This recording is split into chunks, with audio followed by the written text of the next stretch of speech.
Welcome to So Very Easy. My name is Laura, and today I need to make these curtains fit this window.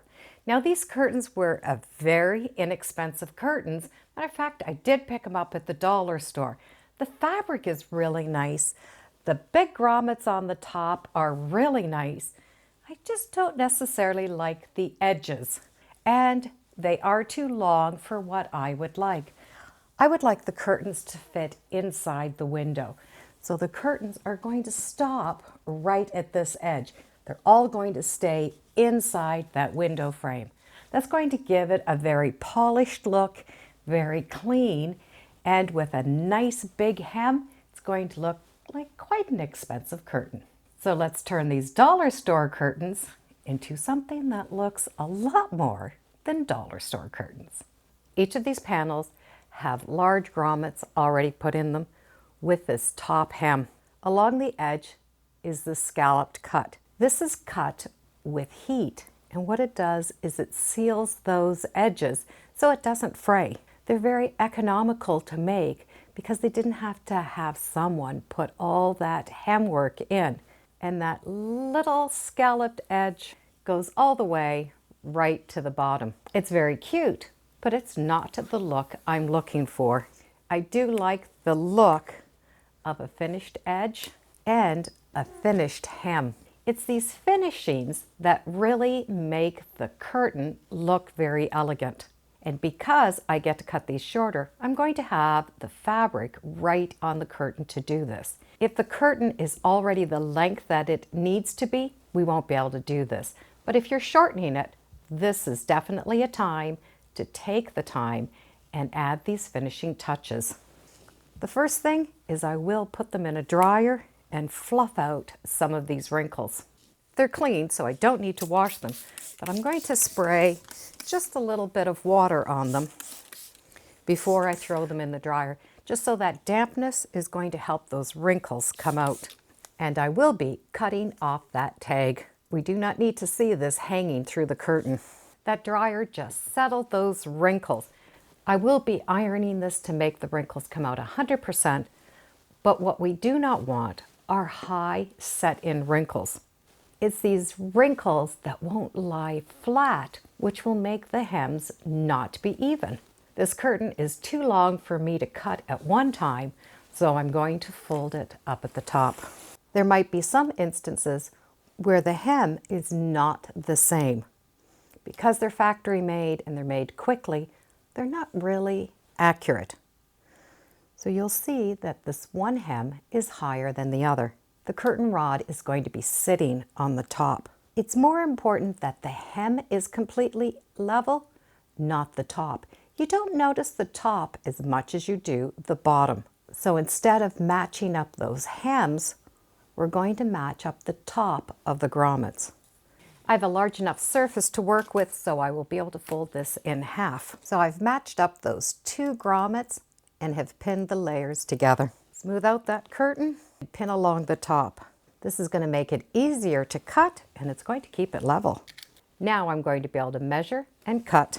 We need to find a straight line for the top hem and for that fold. So we can use a cutting mat, or if we don't have a cutting mat, we can use the edge of a table. If you have a clamp, you can always clamp that top edge right along the edge of your table. You could use office clamps that would be used for paper, or these little craft clamps. You can also use clamps to hang up laundry. With those clamped down, I now can really smooth out this curtain in order to take a measurement. If you have folded your curtain, be sure to have that fold along a straight edge also. When we do go buy our curtains, it is important that the curtains that have any type of a pleat, like the grommets, or curtains that are gathered, need to be double the window width.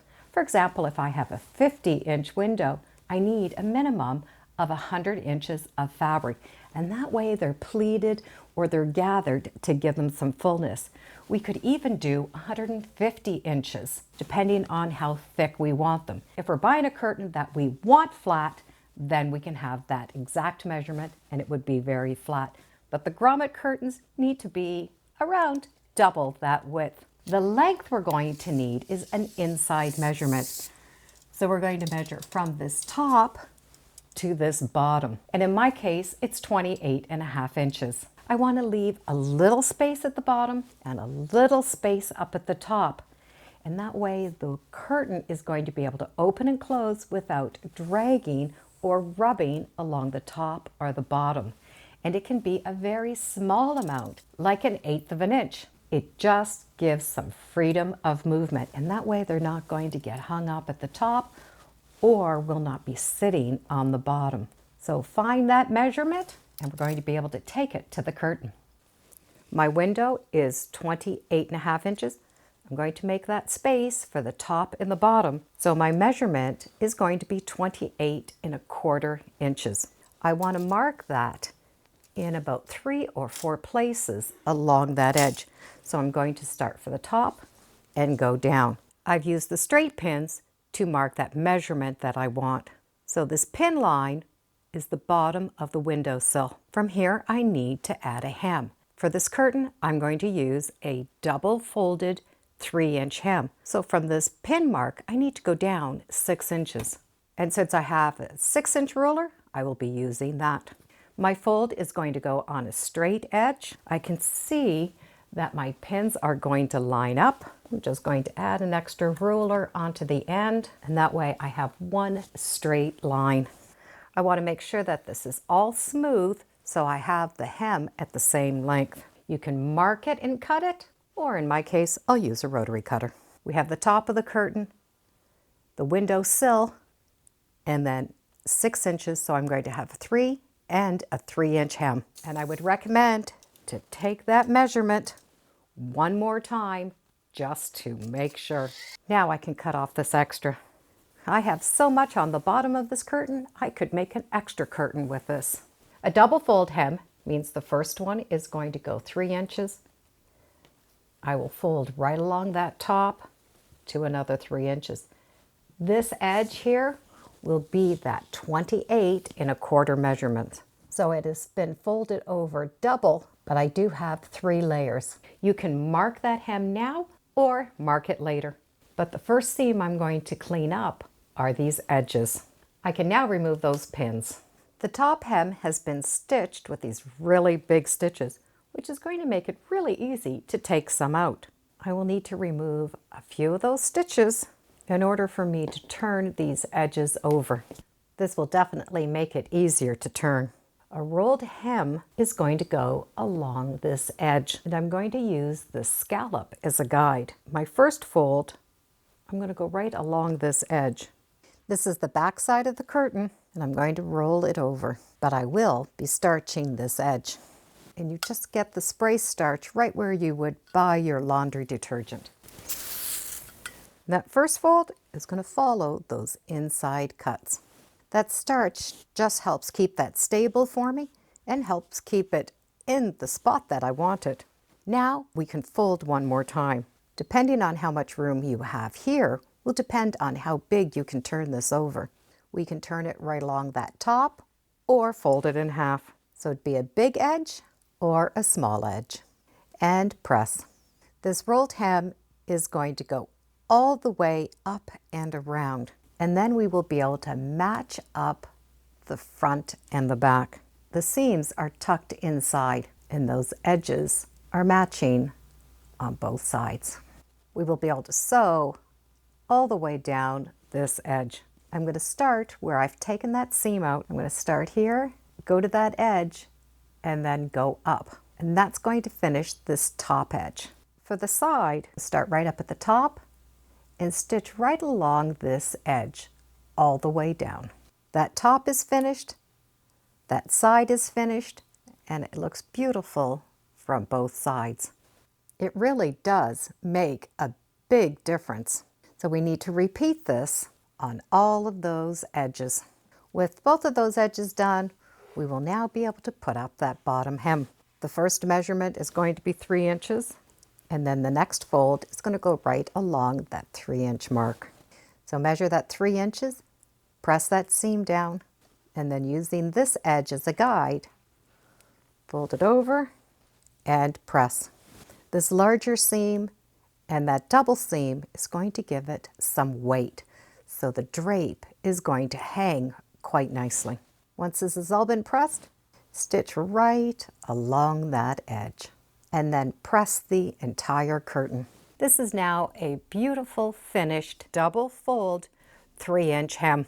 In order for these curtains to be made inexpensively, they have not added extra fabric or interfacing in this top. You can see I have a little hem that's rolled over and then that top.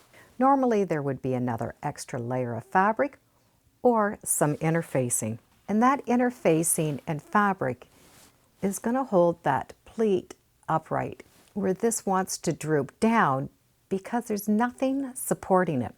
So we're going to support it with starch.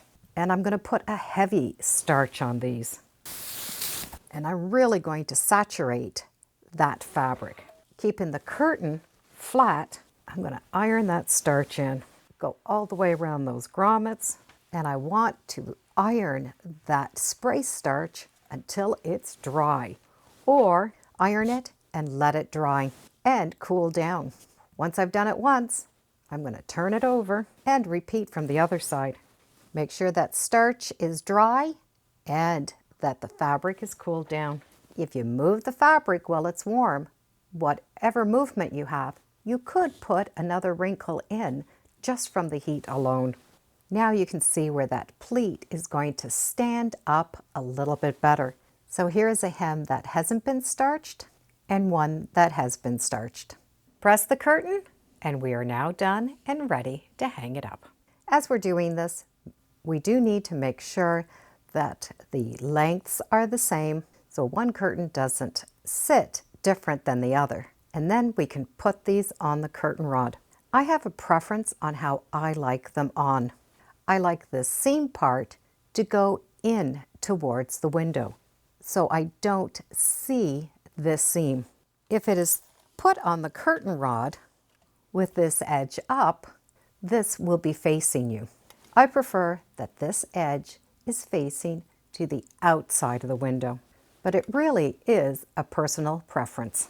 We just need to keep in mind what we do on one panel, we need to do on the second panel. And that way, that curve is going to stay continuous. That extra starch helps keep those straight. We have a beautiful finished edge versus if we didn't finish the edge and we didn't press them, this is what we would be looking at. So by just trimming that off and finish the edges, I've turned dollar store curtains into something that look a lot more expensive and elegant and polished than dollar store curtains. Thank you for joining me today on Sew Very Easy. Feel free to subscribe and come on back. Let's see what we're working on next time in the sewing room.